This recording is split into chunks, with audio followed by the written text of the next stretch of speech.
Good Tuesday afternoon to you. It's 4 o'clock, time for Sports4CLE. Thanks for joining us. Browns got a badly needed win over the Cincinnati Bengals last night.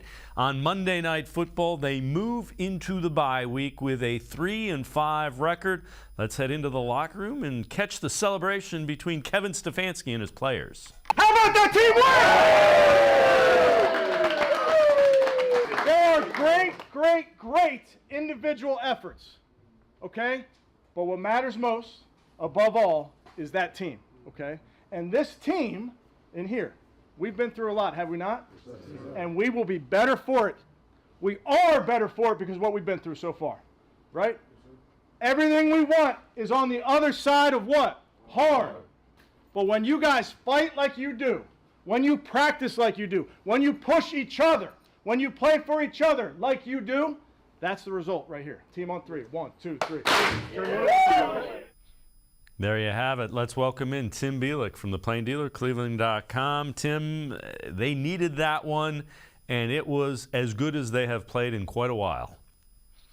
Yeah, I mean, they had their backs against the wall in this game. I mean, they lose, they're pretty much out of the playoff picture. There's still a slim chance, but a slim chance is better than no chance. And they played like they desperately needed it. That's the most important thing, is when they needed it the most, they played their best game of the season by far, their most complete game. Pretty much offense and defense were just tremendous. You know, the special teams still had the issues with the field goal block in the first half, but they got it together. Cade York was able to kick that 55-yarder going into the half, and I thought that's kind of where the game started to shift. But I thought it was impressive the way they kind of kept the foot on the throttle the whole game. They never backed down. They never really gave Cincinnati a chance to get back into the game, and it was a good sign and something the Browns desperately needed to have. Now they go into the bye 3-5, probably feeling much better about themselves, and you know they have reason to be, because it didn't exactly rescue their season, but it kept the season from really falling apart as it would have had they not won that game, because 3-5 feels a lot better than 2-6 in terms of the playoff picture. Yeah, without question. What really stood out from that game as you watched it? What did you look at and go, all right, they need more of that? Defense, 100%. I mean, that was the defense I think we'd all been expecting, you know, throughout the season, and it took until the last 2 weeks for them to really show up. And this was a Bengals team that was humming the last 2 weeks. I mean, Joe Burrow and pretty much ended the Falcons game within the first quarter just because of how dominant he was. And on Monday, the Browns made him look mortal. They got the pass rush tremendous all over the place with that pass rush. Myles Garrett was as good as you could possibly imagine. You know, the secondary had some great moments. It was a great game for Martin Emerson. You know, you had several other guys step up. Sione Takitaki may have had one of his best games, I think, in his entire Browns career. You saw Deion Jones make contributions. Isaiah Thomas got a sack. It was just a complete defensive effort, the kind that they haven't had. And the kind of makes you wonder where the Browns would be if that was the defensive level play they had from week 1 on. But I think, you know, from a Browns perspective, better late than never. Yeah, would agree. Another thing that continued that has been pretty constant has been Nick Chubb's play. So take a look at this, and this kind of will put in context how good Nick Chubb's been. First Browns player with 10 rushing touchdowns through 8 games since a guy named Jim Brown back in 1959. For the night, Chubb had 23 carries, 101 yards, 2 touchdowns. Anytime you've done something since Jim Brown, it's good. Those are good things for the Browns. Yeah, I'd say that's pretty good company to be in, and it just underscores just how great Nick Chubb has been and how desperately the Browns have needed it. And you wonder where they would be if Nick Chubb is not as great as he is right now. And he struggled early in the game on Monday night. No surprise, the Bengals have a good defense, but as the Browns started opening things up through the air, that allowed Nick Chubb to look more like Nick Chubb. And again, you see the total package on display: the speed, the power, the elusiveness. It's all there for him. It's pretty much always been there for him. And now that, you know, he's getting an opportunity to really showcase himself when it comes to this offense, that they're leaning on him for these first 11 games, obviously 8 down, 3 more to go before Deshaun Watson's able to come back. But you see the talent there, and the Browns are really leaning on him. And Nick Chubb is doing a tremendous job of responding to that challenge.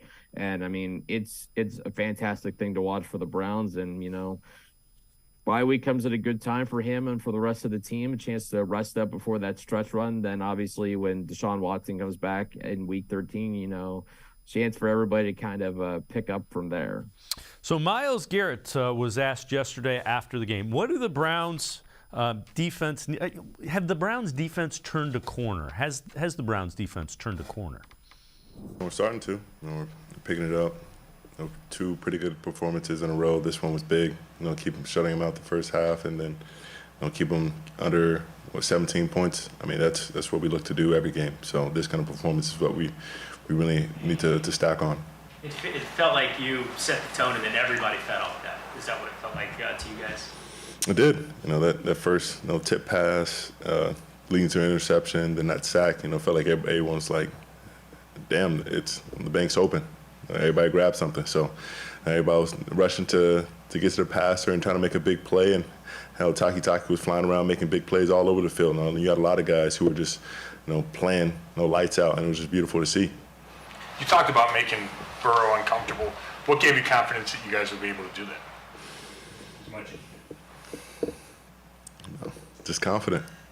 Just like the matchup. So, He's a great quarterback, and it's difficult to get to him, especially with how quick they get the ball off. But if and when we make him bring the ball down, look at second read, we're rushing, we're going to get there. Me, JD, inside guys, the blitzes, whatever it was, we had enough time to get there and make an effect on the game, make an effect on him. And again, they did limit Joe Burrow without question. Yeah, I mean, this is the thing we've talked about all season was, with a backup quarterback playing for the Browns, they needed the defense to play like we had seen the beginning of last season. And these last 2 weeks, starting to look more like that group. I mean, last week they really shut down Lamar Jackson. They held Mark Andrews without a catch. And last night, Joe Burrow had 2 takeaways, didn't throw a touchdown until garbage time in the fourth quarter. The running game was a non-factor. And, it's only the second time all season they've given up fewer than 23 points. The other time was week 3 when coincidentally was the last win before this 4-game losing streak. So this is the defense the Browns have needed to have, throughout the season. And again, better late than never that it's showing up. They're going to need to carry that forward into the bye week, but I thought it was massive that Myles Garrett was the tone setter. I mean, he had the deflection that led to the A.J. Green interception. He had a sack of Joe Burrow, and he was just all over the place, just getting into the backfield and really being that tone setter I think the Browns need defensively. And I mean, when you wear a Vecna costume to a game, you better show up, and Myles certainly did that and then some. Well, Joe Burrow talked about his struggles and the Browns defense that he saw last night. First drive, we drive right down there, and Myles makes a great play on an RPO and gets his hands up, knocks it down, and ends up falling right into him. And so that was really the start of a long day for us. I know each game has a different story, but when you look at how these games have gone against the Browns the last couple of years, obviously I know they have good players, Chubb and Garrett, but why has this become such a difficult matchup for you guys? Yeah, that's. I mean, you got to give credit to them. They always play well against us. It's tough to answer that one. They got really good players on defense. They're good on the outside. They're really well coached. They're sound in their leverages, in their coverage, and obviously they got Myles Garrett and Clowney that can get after the passer. So they've had our number the last couple of years. And it's a guy that is getting sick of answering those questions about the Browns, I think.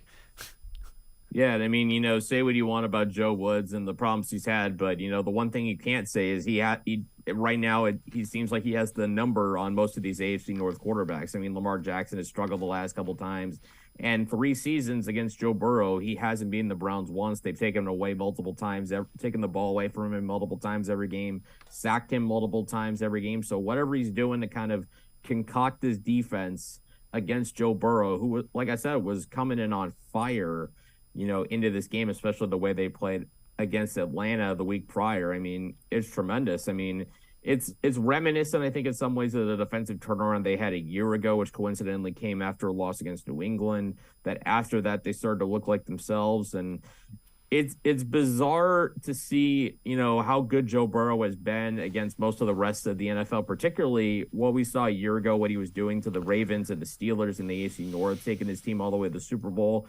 Then all of a sudden, they face the Cleveland Browns, and they just seem to have his number, whether it's getting the pass rush in his face and bringing him down multiple times or just causing problems with coverages and different things like that.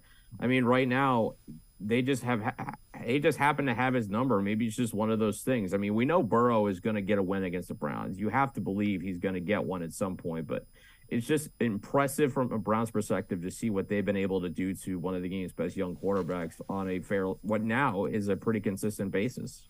Yeah, without question. Well, it is after 4 o'clock, actually 4:11-ish, so trade deadline has come and gone. Here's some things that did happen relative to the Browns and their opponents in division. So Roquan Smith last night goes to the Ravens. That's a really good linebacker that'll help that defense. Chase Claypool goes from the Steelers to the Bears. So Chase Claypool, now a Chicago Bear. Bradley Chubb went from the Broncos to the Dolphins, but Browns did nothing. So both Kareem Hunt as well as the Greedy Williams, the cornerback, remain on the Browns. So the trade deadline comes and goes. Kareem Hunt, who was rumored to be available for a fourth-round pick, not going anywhere. And Tim, we talked getting ready for the show. I'm not surprised you're not surprised by that. Yeah, I think the win last night kind of took the possibility of Kareem Hunt being traded kind of off the table unless it was for a Godfather-type offer, and obviously that one didn't come around. It makes sense, for the Browns to kind of hang on to Kareem Hunt and Greedy Williams through the rest of the season. I don't expect they will be able to keep either one because they might get priced out. Because let's remember, even though they have a ton of salary cap space, far and away the most of anybody in the NFL, they're rolling that over into 2023 and using that because of the massive amount of contracts that are going to be added to the books, especially with Deshaun Watson's massive cap hit coming back into play for 2023. So maybe it makes sense to ride the season out with those guys. And like I said, again, slim chance to get into the playoffs, but slim chance is better than no chance. See what you got with those guys. And again, I think we're going to see a different team when Deshaun Watson comes back, when he's able to play, starting week 13. It may take a little time to kind of figure it out for him to knock some of the rust off, but I feel like when they do, we're going to get a really good idea of what this team's going to look like for 2023. And I think that's the focus is, keep those two guys on the roster, Hunt and Williams, and then maybe you can get something compensatory for both of them in the offseason. Tim Bielik and I are going to step aside, take a quick timeout, other side of the break. We will head to the voicemail of Truth and Reason. We'll hear from Kevin Stefanski this afternoon. Sports4CLE, be right back. Stay with us.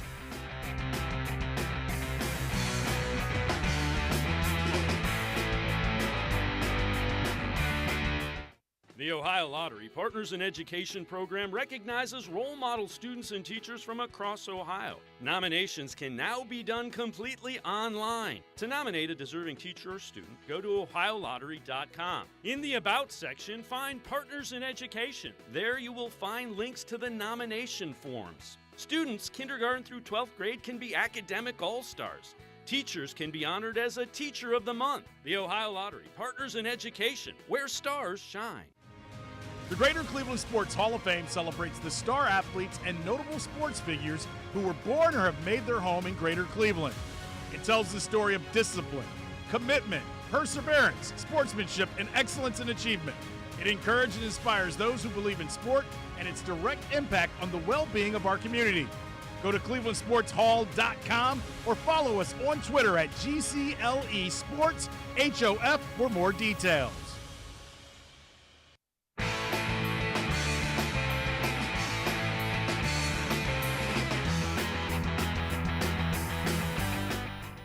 We continue talking Browns with Tim Bielik from The Plain Dealer as well as cleveland.com. Let's head to the voicemail of Truth and Reason. Dave, the biggest factor in last night's huge win was technique, starting with the defense. This is the best tackling I've seen by a Browns defense in quite a while. Second, the pressure put on by Garrett and the whole defensive line. Huge games played by Taki and Martin Emerson. Stefanski finally used the running game of Chubb and Hunt to open up the pass then use the run to finish the drives with TDs. And high praise to Kobe Brissett. Great job in his quarterbacking and great catches by the receivers. My last statement is the Browns do not trade Kareem Hunt. Chubb and Hunt are a team together. They need to stay together, and the Browns need to learn to play consistent football for the rest of the season for this to be a successful ending of the season. All right, as always, appreciate all the voicemails. Well, we know now that Kareem Hunt will be here. Tim, I agree with the tackling. It's as good as we've seen in a couple of years, really. Yeah, I mean, last night they came to play, and I think, sometimes tackling is about effort in some cases. It's not in every single case, but they knew they needed to tackle last night because we've seen how explosive the Bengals offense can be, and the last thing you want to do against a team like that is let them break a tackle and break off an extra few yards, especially with guys like Joe Mixon and T. Higgins out there. I know they didn't have Jamar Chase, but they still have a very dangerous offense. And against pretty much every other team, you can see that just didn't happen for Cincinnati last night. But yeah, that was a huge thing for them. Again, I'm talking about Myles Garrett being the tone setter that, he's been good at times this season, really has been the tone setter, but Monday night he absolutely was, and he was a force. That's the kind of player I think everybody expects Myles Garrett to be, every single time. I know that's hard to do because human nature kind of limits that in a little bit, but when it comes to this team, I think, again, that's the effort this defense needed to have and has needed to have for most of the season to be successful. If they have another 1 or 2 games earlier in the season, maybe this is a 4-4 team heading into the bye week, and we're talking about them possibly needing not nearly as much to go their way to get into the playoff push in these final 9 games. Let's listen to Kevin Stefanski. He was asked this afternoon, did he get the sense that the Browns defense is kind of hitting its stride mid to late season like it did last year? Yeah, I don't know that I would compare it to last year, Daryl. I just think, you go into these games and you're facing such unique attacks week in and week out. Think about it, you're going to face Baltimore, and that presents all sorts of challenges. You're facing Cincinnati, and then you've got different challenges. So it's just a reminder that in the NFL, as you put game plans together and you try to play good defense, you have different challenges each week. And I think the guys understand that. We played really good defensive football last night. I mean, just how we played early in that game, getting the takeaway, and then forcing them to punt after we missed a field goal, forcing them to punt after we throw the interception. Us playing good defense early, I think, really set the tone for that game, because if we don't play good early, they're able to put points on the board. So, of course, you always want to build on those type of things, but it's a week-to-week basis, and we got to make sure that after we get back out of this bye, we put together a plan for Miami. That's really where our focus will be. And again, it is week to week, but we finally saw the defense we expected to see.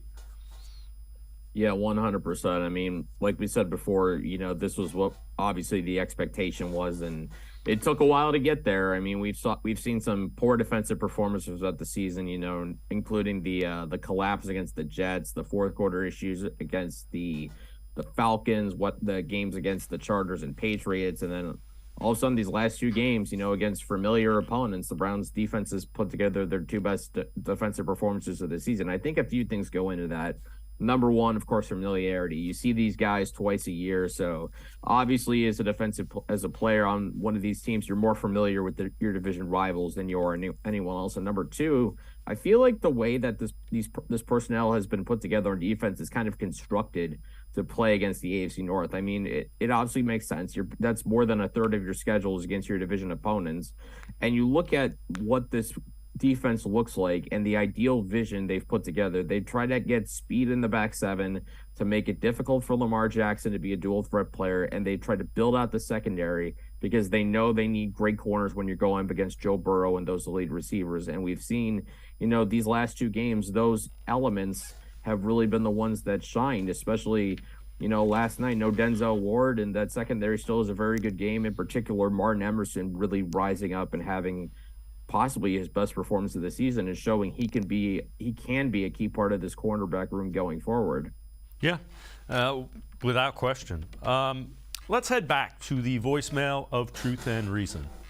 You know, watching this Bengals and this Browns game, I'm just loving this lighter packages because it's making it more efficient for the offense. It's making it more efficient to run the ball, to pass the ball. You know, the 13 personnel, you know, it's cool, but I think Kevin should start possibly leading towards 11 personnel, especially when Deshaun comes back, so that way that he's comfortable and that we're not trying to put scheme over the player. So I think Deshaun would really, really fit in the 11 personnel offense versus the 13 personnel. All right, so 11 personnel is 1 tight end, 3 wide receivers. It's kind of interesting because there were spots there where they used 8 offensive linemen. But I would say I think when Deshaun Watson is back, you're going to see a lot of 3 wide receivers. It plays to his strengths. He's a guy that can extend plays with his legs and throw the ball downfield. That's not exactly what you want to ask Jacoby Brissett to do. So I think personnel is dictated by who your quarterback is. Yeah, that's just smart coaching. Is you play to your players' strengths and not forcing them into a certain box. And I obviously, the way the Browns have looked this season, Jacoby Brissett has issues with turnovers, but what we have seen this season is that the Browns have a couple really good receivers. We've seen Amari Cooper come in and really establish himself as a number 1 guy. We've seen Donovan Peoples-Jones take a massive step forward this season. He had a big game last night, had that huge hurdle that got the Browns deep in the Bengals territory before they had to settle for the blocked field goal, I believe that was, in the first quarter. David Njoku looked like he was on his way to a career season, possible Pro Bowl, maybe, I don't know, before he had his high ankle sprain. So right there, those 3 guys have had great seasons, and all of a sudden you put them with Deshaun Watson, you upgrade the quarterback play from Brissett to Watson. You could see the production go up even more. And I think the other thing that benefits as well is we saw last night, obviously small pieces. We saw Michael Woods catch a first down pass in the first quarter. We saw a couple of nice catches from David Bell. I think with Watson working his way back in, I imagine we see more of those guys and them really getting more of a chance to sign. We really haven't seen much of them because with Jacoby Brissett, you're naturally not going to go 4 or 5 wide all the time. You're going to try to be more creative with your personnel to protect your quarterback. But with a guy like Watson who thrives in the wide open offense, can make all the throws, you want those receivers. You want those elusive, quick receivers out there. You want as many as you can. You want to play in space. And I think, where I'm expecting a lot more pass plays, for the Browns going forward when Watson comes back, certainly leaning more towards the pass than the run, especially after the first couple of games, Watson comes off his suspension. Those 2 guys might be needed more, and it's good to see that they're getting involved early on in games, and their workload may increase as the season goes on, so it's a promising sign. Tim Bielik and I are going to step aside, take one more time out, other side of the break. We'll head back to the voicemail of Truth and Reason. Sports for CLE will be right back. Stay with us. Come back to go forward. Back to learning new things. Back to pursuing your dreams. Tri-C has flexible learning options to fit your life. And every year, more than 1,000 local companies provide Tri-C students with real-world learning. The right education can boost your lifetime earning power by hundreds of thousands of dollars. Start now with a college education you can afford. Tri-C, where futures begin.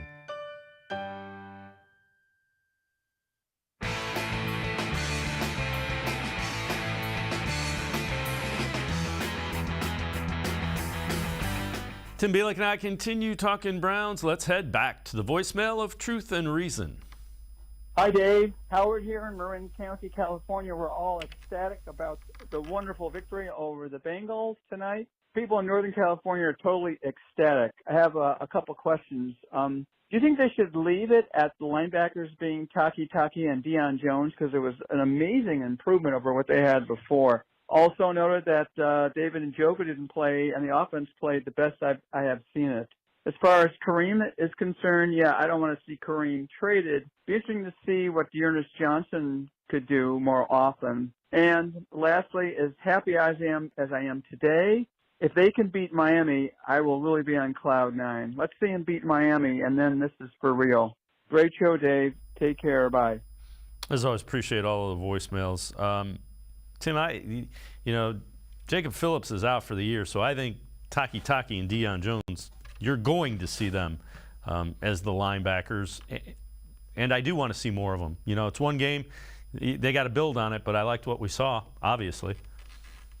Yeah, and I thought it was tremendous for the Browns that they got that kind of performance out of Sione Taki. He's been normally an outside guy, but, you know, bumping him inside, I think, you know, he just looked so much more in control, you know, so much better as far as attacking plays, reading plays, and obviously he got involved in the sack fumble of Burrow in the second quarter there. So it was great to see out of him, and we saw Deion Jones make a nice stunt coming across to the right side of the defensive line, coming around and bring Burrow down from the backside for another big sack. And that was there you kind of see why Deion Jones was one of the better linebackers in football when he came into the league. I would also not discount Jeremiah Owusu-Koramoah. We've seen how good he can be. Obviously, he has not been, you know, at his level we expected him to be, but certainly he's got all that talent. And if Taki keeps his play up, if he could prove that what he did on Monday night was not a fluke, all of a sudden you got three really fun, interesting linebackers. You got two speedy guys in JOK and Deion Jones that could fly around, and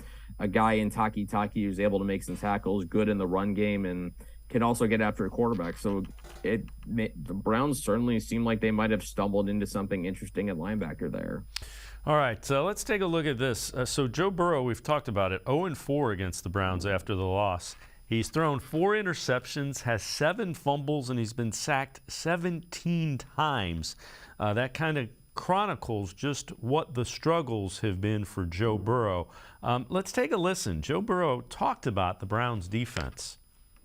They did a great job, you know, in their leverages and playing soft and making us check it down, and then they tackled really well. You know, the last couple weeks we've got teams out of that because we were able to break some tackles and get yards after the catch, and you got to give them credit. They were great tacklers today. Did they run a lot of the too high stuff?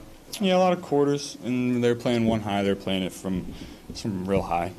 How much did you miss Jamar tonight in a game like this? Yeah, anytime that guy goes down, it's going to be, you know, it's going to have an effect. But you know, we're a better offense than we put out there tonight, even without him, and so there's no excuses for that.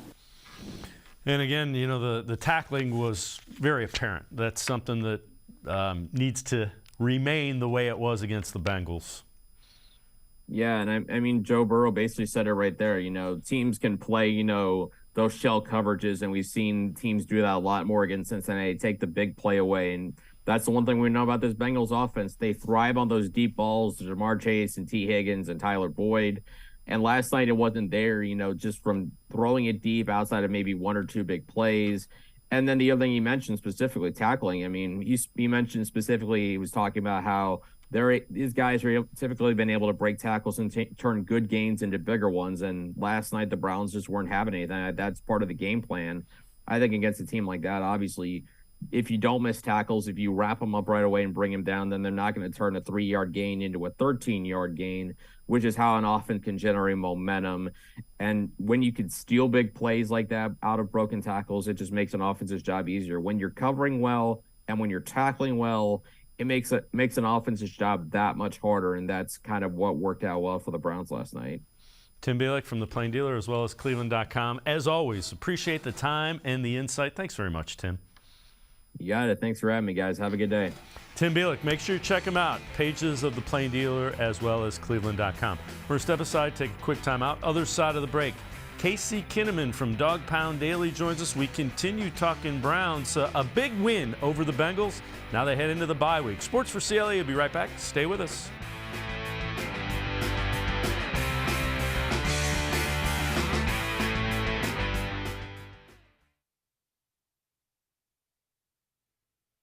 Come back to go forward. Back to learning new things. Back to pursuing your dreams. Tri-C has flexible learning options to fit your life. And every year, more than 1,000 local companies provide Tri-C students with real-world learning. The right education can boost your lifetime earning power by hundreds of thousands of dollars.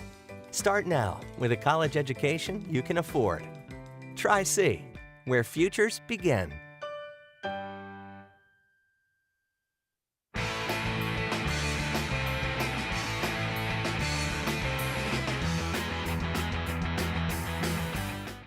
We continue talking Browns here on Sports4CLE. Let's head back to the voicemail of Truth and Reason.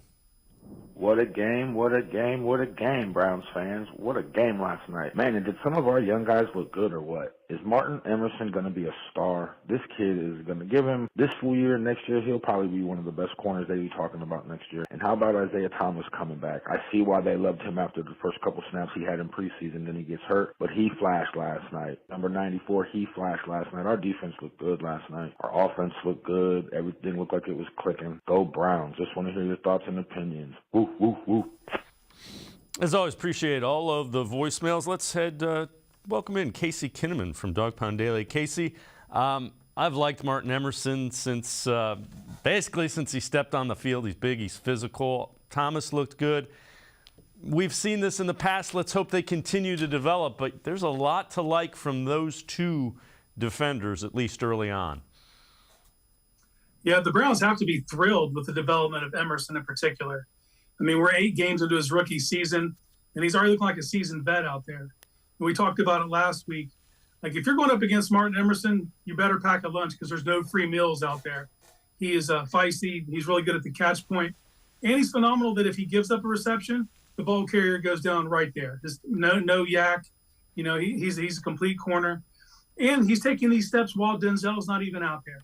So that when he comes back into the fold, we've already got another corner in the waiting that's, kind of fully developed now, and he's ready to attack and make that defense dangerous on the back end. Yeah, the way cornerbacks have developed is in stark contrast to the way the defensive tackles have developed on this defense. And I just pointing out a fact. I'm not drawing any correlation to it. It's just they seem to really understand what they need from their cornerbacks, being the Browns. Yeah, they put a bigger investment in their cornerback. You're looking at first-round picks. I know Emerson's a third, but this is the reason they dropped back in the draft is because they thought they could net him, and they saw him more of a second-round talent. So that's the resources because they seem to want the defensive tackle at like a fourth-round value, which I think eventually they're going to have to bend that and go get someone of a higher caliber. Yeah, I would agree. Let's listen into what Pro Football Talk, this is from NBC Sports, what they saw last night in this Browns-Bengals matchup. Big picture last night. First off, Cleveland is better than a 3-5 football team, as we've discussed, right? They got nobody to blame. I think if they did things the right way in situational football and not go out of bounds against the Jets and, a few other situations where they could very easily be the opposite of this, 5-3, 6-2. So I think they're better than their record. Then I think with the Cincinnati, I think we're seeing throughout the league lack of good teams around the league. There's lack of good teams. It's a weird year. We have a very short list of real good teams, and then we have a bunch of other teams that are okay, solid and good, in a certain week, but like not real good, maybe some potential to be real good. And then I think the Bengals, too, we see a matchup issue here, one where the offensive line is still a real issue. That's the place I misevaluated the game last night. I thought, Cincinnati, the way the Browns have been playing against the run, the Bengals would be able to run just enough to slow the pass rush down, open up some play-action passes. But this was the theme of the night. They still can't protect Joe Burrow at all. The speed of the Browns front was everywhere. And Casey, I agree with that about the Bengals offensive line. That they got to get that fixed because you do not want a quarterback of Joe Burrow's caliber getting hit as often as the Browns were hitting him. Yeah, and Burrow has a propensity to hold on the ball a little too long himself, so he needs a little more protection back there to make the plays that he's accustomed to making down the field. And Jonah Williams was getting used as a turnstile last night, whether it was Myles Garrett or Isaiah Thomas, And they thought they addressed it in the offseason, but it takes time, and sometimes it just comes down to a talent level. And I don't think they have it, particularly at the left tackle. What stood out for you as you watched this game? And the Browns, it was pretty dominating, a pretty dominating performance by the Browns. What grabbed your attention? Just the complementary football. I mean, for the first time, we saw both the offense and defense show up on the same week. Now, if you look early in that game, it was tough sledding against that Bengals D, but the defense kept them in it while they were finding their footing. And once they did, and the gates opened, and they were off to the races. On offense, the defense was still playing at that level, and then that's where the Browns started to separate themselves from Cincinnati. And then I would point to tackling. tackling was probably the biggest factor for me. Is all year long we've had problems getting people down, especially on third downs where they'd catch it short of the sticks and you give up the first. But last night you weren't seeing any of that. The Bengals had 50 offensive plays. The Browns had 31 solo tackles. They did an excellent job. And then when the primary tackler couldn't get the ball carrier on the ground immediately, he was able to slow him up enough so the cavalry could get there, and the Browns were flying around last night. You know, it's kind of interesting because you saw A.J. Green really getting his first extended playing time. He came up with the interception. And there were a couple of guys, Sione Takitaki, jumps out. That's a guy that just the more they give him, the better he seems to get this year. Yeah, he shows a different kind of discipline than we've seen at the middle linebacker since Walker went out. He's going to be where he's supposed to be, and he plays with a physical hard edge. And I would say they definitely need to give him more snaps at Mike because he looked phenomenal last night, and just let him grow in that role and see where it can take him. Let's take a look. This is the Pro Football Focus grades from all of the NFL Week 8. So all week long. Top graded player is Tua Tagovailoa. That's who the Browns will see after the bye. But then a couple of Browns offensive linemen, Ethan Posick and Joel Bitonio, check in at numbers 2 and 3. You see Simmons, A.J. Brown. Myles Garrett grades out at 6th. And Jacoby Brissett, the Browns quarterback, with the 14th highest overall grade for the week. Again, as you see on that graphic, minimum of 25 snaps. But those are 3 offensive players, including your quarterback, who grade out in the top 15. Yeah, and you see the offensive performance last night when you guys are playing on that kind of level. And for Ethan Posick, it was a huge question mark to us how the center position was going to progress after Harris went down. We kind of didn't know what was going to happen, whether the Browns should bring someone else in. Well, Posick took the reins, and he's just off to the races now. I mean, I had questions about his movement skills because he is a large individual to be playing center, but he's fit in this system like a glove, and he's just getting better now week over week. And it's coming to the point where the Browns have to kind of acknowledge it and address it and maybe get this man under contract. Yeah, he's in his last year's deal. We'll get into that in a little bit. The other thing is, Jacoby Brissett. I think it was almost a 2-to-1 run to pass ratio. They ran the ball 44 times. I think he threw it 23 or 25. That's more of the ratio that I think will make him successful. He grades out in the top 15 if you don't ask him to try to go win the game. When I was looking at the stats for the game, from the total of the game, the Bengals had 9 rushes by running backs for 34 yards. The Browns, just between Hunt and Chubb, had 34 rush attempts for 143 yards. Now, that's only 4.2 per carry, but that 4.2 allowed made the Bengals defense play honest, and it kind of opened the passing game up. And that's what you want from Brissett. You want to see those low 20 passing attempts because that allows him to be efficient, because he's not out there just trying to huck the ball around and be someone that he's not. This plays to his strengths. And last night you saw it on display. The running game was feeding into the passing game and vice versa. And that's how the Browns need to operate going forward. Yeah, and again, it makes those shots that he takes downfield a little bit more effective, and he hit on a couple of them just because they're less frequent. This is from ESPN, Power Rankings and Reasons for Optimism. Now, they have the Browns checking in at 23, up a couple of spots. The reason for optimism, Cleveland's offensive skill talent has either met or exceeded expectations. Cooper, legitimate number 1. Peoples-Jones, ton of tough contested catches. Njoku, a career season until he was knocked out. Nick Chubb, has been as good as there's been in the league.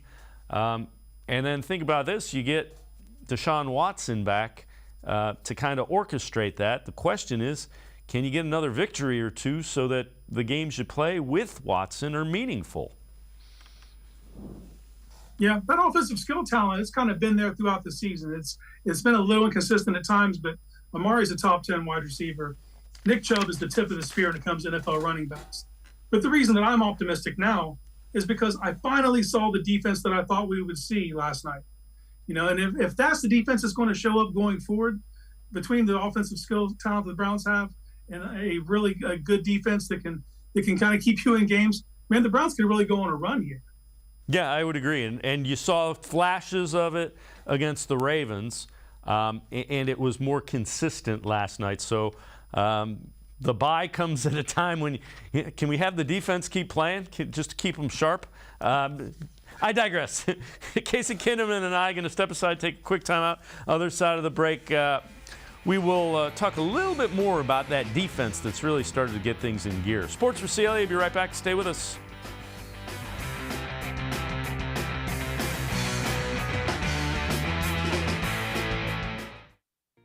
The Ohio Lottery Partners in Education program recognizes role model students and teachers from across Ohio. Nominations can now be done completely online. To nominate a deserving teacher or student, go to ohiolottery.com. In the About section, find Partners in Education. There you will find links to the nomination forms. Students, kindergarten through 12th grade, can be academic all-stars. Teachers can be honored as a Teacher of the Month. The Ohio Lottery Partners in Education, where stars shine. The Greater Cleveland Sports Hall of Fame celebrates the star athletes and notable sports figures who were born or have made their home in Greater Cleveland. It tells the story of discipline, commitment, perseverance, sportsmanship, and excellence in achievement. It encourages and inspires those who believe in sport and its direct impact on the well-being of our community. Go to clevelandsportshall.com or follow us on Twitter at GCLE Sports HOF for more details.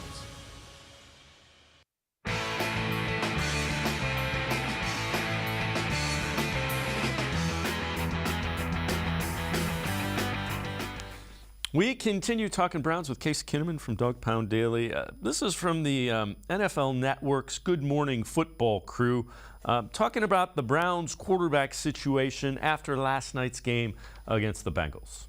We haven't seen Watson in 2 years. If they start winning a couple more games and they're in this, do you consider sticking with Brissett and not going to Watson just because he's activated? Without a doubt. I think they're a team where they've rallied around him as a quarterback. He's taking hits. You saw last night. Gets hit in the shoulder. He jumps up. He's jogging back down. The way he carries himself, the type of leader he is, the way he plays, the emotion. We don't know what we're going to get from Deshaun Watson, but we've seen over the course of 8 games what we've gotten from Jacoby, and they're still in the race. We know exactly what we're going to get from Deshaun Watson. Casey, first-team quarterback reps as soon as he can play. There's 230 million reasons as well as 3 first-round draft picks that say, when you can play, Deshaun, you're under center.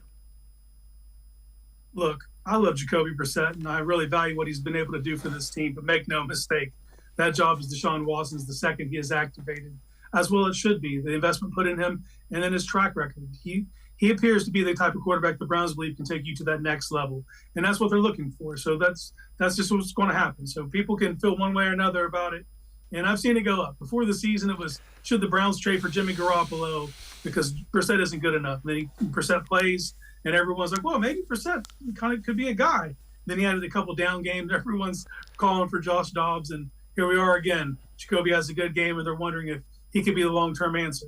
And I think Brissett's played himself into possibly getting a bridge contract with another team. Yeah. And good for him. He's played outstanding. He's been a phenomenal leader for this team, and he's given them a lot of heart. But at the end of the day, this is Deshaun Watson's gig. Yeah, again, if Deshaun Watson is the quarterback in those games and it's the similar situations that Jacoby Brissett had the ball in, I think the Browns probably win 5 of the 6 games they lost. Honestly. I mean, without much of a stretch at all. And that's not even accounting for the increased athleticism with his legs. So, I mean, I get it. Brissett has played well. Deshaun Watson's the quarterback when he comes back. Let's not even kid ourselves. Yeah, some of those games wouldn't have been as close to come down to the final minutes had it been one. I agree wholeheartedly with you. All right, Myles Garrett talked about, this was after the game last night, how to carry this momentum that the defense has forward past the bye week. It's got to be routine. It's got to be the standard. Week in and week out. Got to make sure that everything that we did leading up to this game, it's got to be the same way week after this one. And I think we have what it takes. And now we've taken our hits, we've taken our lumps, and we've seen what we've got to do, the dedication we've got to have for the game, and what it takes to get wins in this league, because they don't come easily. And right now, to get a win like this, in this dominant fashion, it's showing, it really opens some guys' eyes to know how good we can really be. Let's hope so, Casey, because this was the defense we kind of expected, and it was MIA really until that Ravens game. They were good. And the thing that gives you hope is they strung together 8-9 games where they were really good last year. So can they do it again? Whatever those young men ate for breakfast, do it again. Consistency. He said it. They got to show up. They got to be that team week in and week out. And they were playing in a way that we were kind of questioning whether they had the talent in some positional groups to even get this done, even though we saw what we saw last season. But we saw it. We finally got to see with our own eyes who they could be this year. So they need to realize that in the locker room. They need to approach it that way. That is the standard. He's right. That was the standard that we were holding them to, and the reason we were considering them a disappointment throughout the beginning of the season. But that is the standard. They have to play to it, and they have the skill in that room to do it now.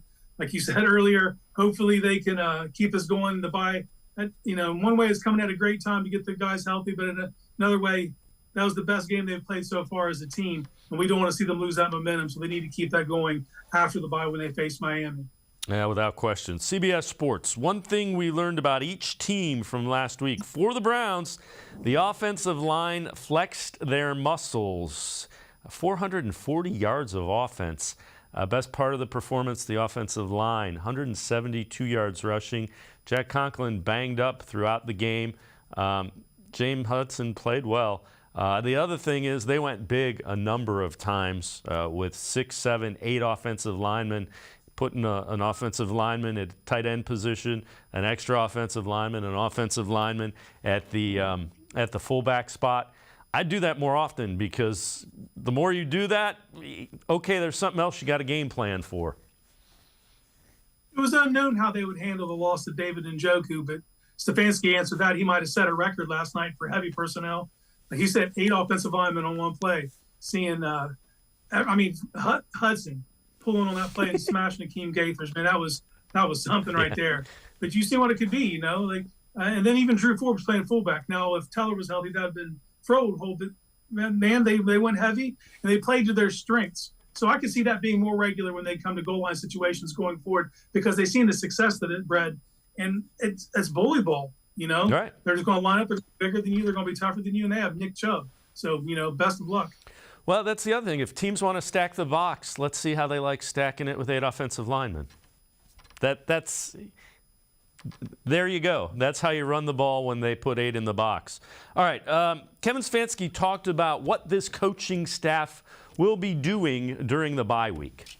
You do self-scout every week. You're trying to keep tabs of where you are week to week. You don't want to wait 4 weeks and then learn something that could have helped you a few weeks previous. So you're constantly doing it. I think now's a great time, though, where it's a big sample size where we are this many games into it. So I do think you can glean some things. And I think the most important thing is, what do we do well? What do we not do well? And you got to have honest conversations with yourself and with your coaches about those type of things. And then, make appropriate decisions based on that information. So if you got to let's do a lot more of this, and hey, this isn't working. It draws up on the board. It looks nice, but it's not working. So let's move in a different direction. And, because of the hole they're in, Casey, at 3-5, that becomes even more critical. You got to be even more brutally honest than you normally would be. You would hope that honesty would exist in the meeting rooms week to week. But this is the week to really strip it down to the studs and kind of look at it and see where you're at. And they got to be honest with themselves, and they have to cut some things loose, and they have to implement some things they're doing well even more. And that could lead to even more running the ball. That could lead to more heavy personnel. That could lead to getting talkie some more mic snaps. There are some things they need to evaluate. And going forward, they need to kind of trim the fat. And that's what the buys are good for. Yeah, and again, because of where they sit, 3-5, a couple games behind the Ravens, the margin for error is very slim. So, again, brutally honest, move forward, see if you can get to meaningful games with Deshaun Watson as your quarterback. Casey Kinnamon and I are going to take one more time out, other side of the break. We'll talk a little bit more about Sione Takitaki, hear what Kevin Stefanski thinks about the play of the linebacker. Sports4CLE will be right back. Stay with us.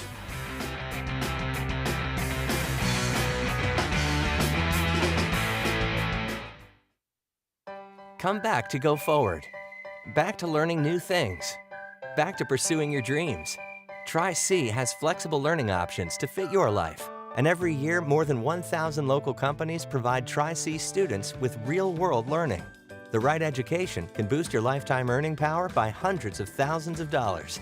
Start now with a college education you can afford. Try C, where futures begin.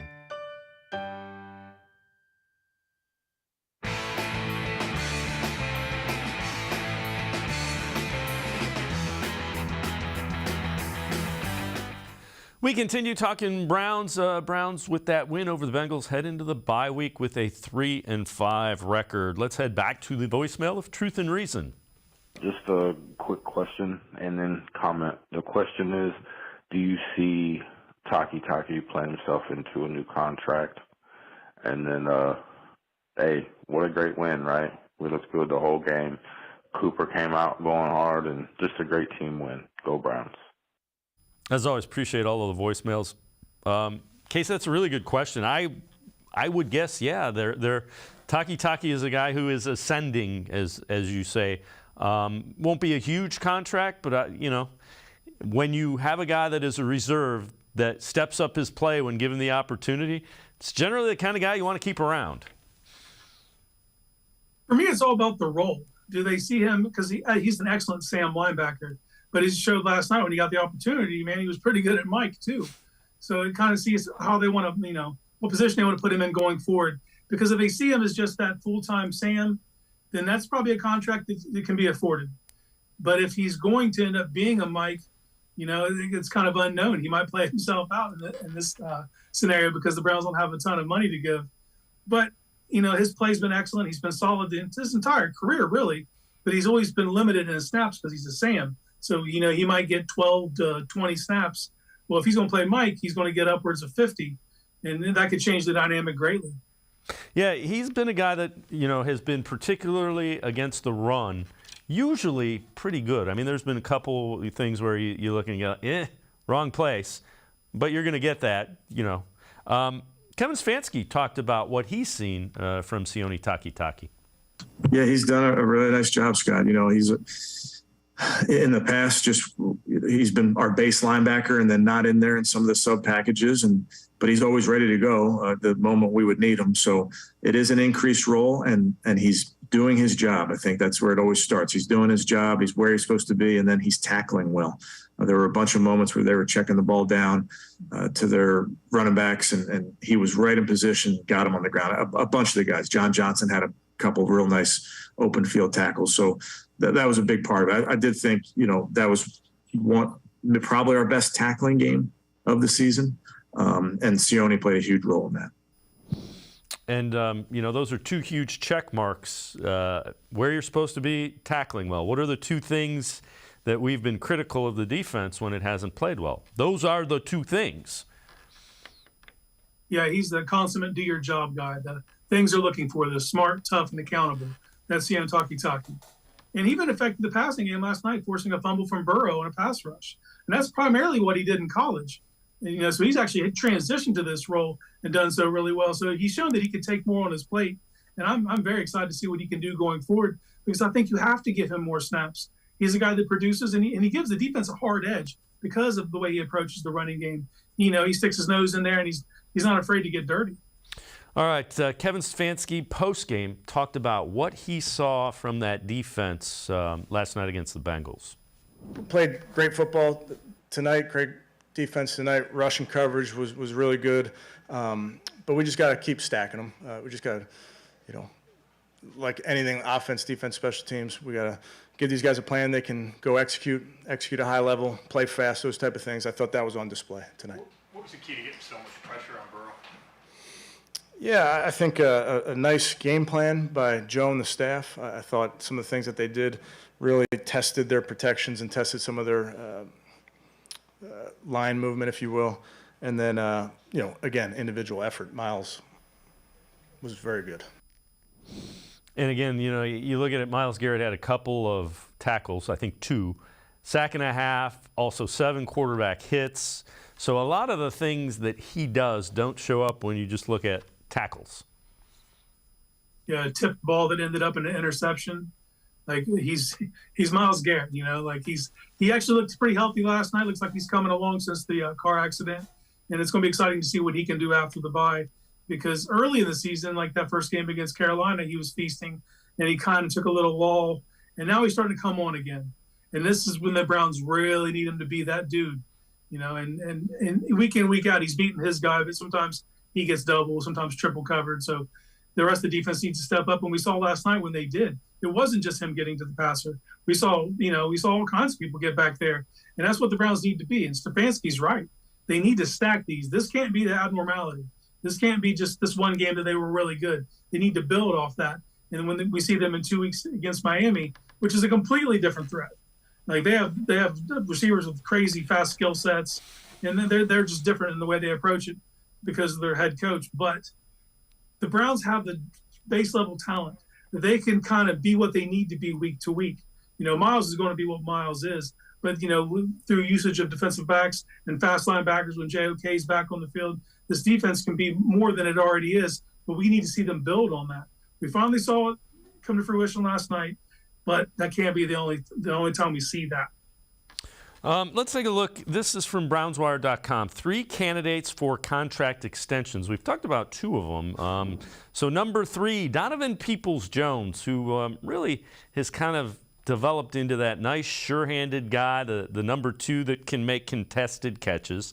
Another one, Sione Takitaki, linebacker, is the second candidate for a contract extension. And then the first one is also a guy that we've talked about earlier in Ethan Posick. So Donovan Peoples-Jones, Sione Takitaki, Ethan Posick, 3 candidates for contract extensions. Just your thoughts on those. I agree with all of those. I think those are 3 prime candidates.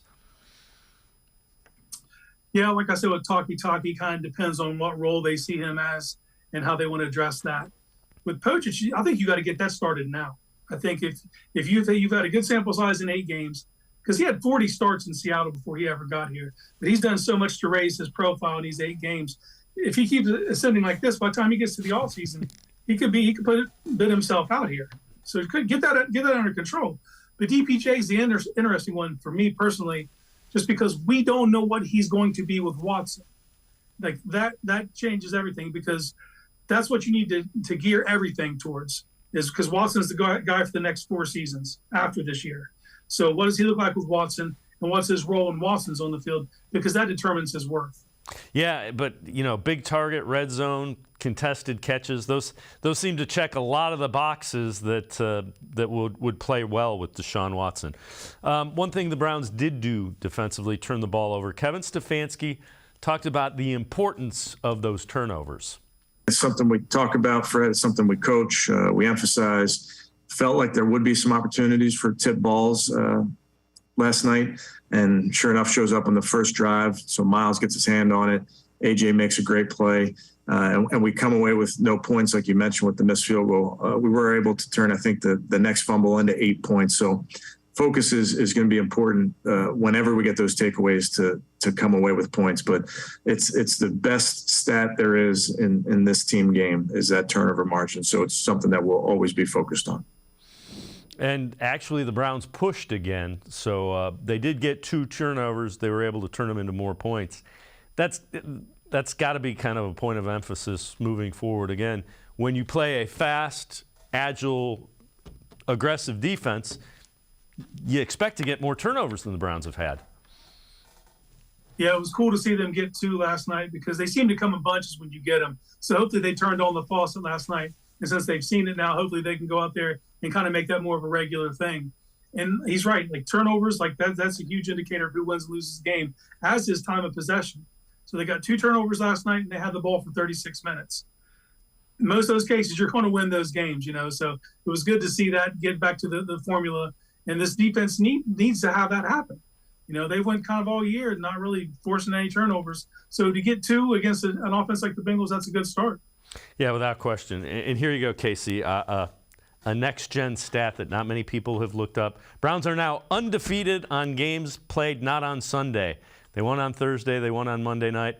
Bad news is they're all on Sunday the rest of the way, so they got to improve that play Sunday afternoons moving forward.